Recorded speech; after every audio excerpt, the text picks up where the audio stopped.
రామకృష్ణ గారు, నాకు ఇప్పుడు ఏమనిపిస్తుందంటే ఎవరు కులాల వారీగా వాళ్ళు లాబింగ్ చేసుకుని వైసీపీ వాళ్ళని రక్షించుకుంటున్నారు అనిపిస్తోంది.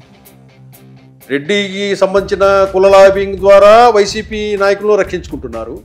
కమ్మ కులానికి సంబంధించిన లాబింగ్తో ఈ వైసీపీ నాయకులు ఎవరైతే కమ్మ సామాజిక వర్గం వాళ్ళని రక్షిస్తున్నారు, ఎవరైతే ఈ గౌడ సామాజిక వర్గం ఉన్నో ఆ కులం లాబింగ్తో వైసీపీలో ఉన్న ఆ లీడర్లను, ఎవరైతే అరాచకాలు చేసిన లీడర్లను అంతా వీళ్ళు కాపాడుతున్నారు అనిపిస్తుంది.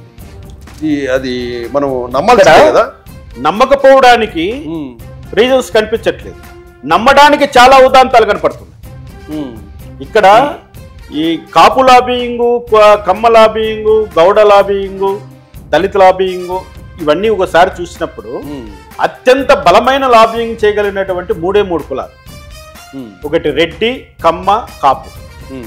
చాలా బలమైనటువంటి లాబింగ్ ఉన్నటువంటి ఈ కులాలు ఖచ్చితంగా నాకైతే తెలిసి వల్లభనేని వంశీని, కొడాలి నానిని కమ్మ సామాజిక వర్గం ఎప్పుడూ కూడా వాళ్ళని రక్షించడానికి ప్రయత్నం చేయట్లేదు.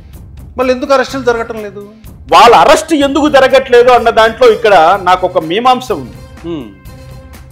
వాళ్ళు చెప్పింది ఏమైనా వాస్తవమా? వాళ్ళ అన్న మాటల్లో నిజాయితీ ఉందా? వాళ్ళ విజ్ఞతకు వదిలేస్తున్నా. అంతేలే, కరెక్ట్. అరెస్ట్ చేయకపోతే అతను చెప్పింది నిజమే అని నమ్మాలి. తప్పదు, వాస్తవం ఉన్నట్లే. కొడాలి నాని అన్న మాటల్లో వాస్తవం ఉన్నట్లు, వల్లభనేని అన్న మాటల్లో వాస్తవం ఉన్నట్లే అని మనం భావించాలి. ఎవరు భావించినా భావించకపోయినా నా అభిప్రాయం అయితే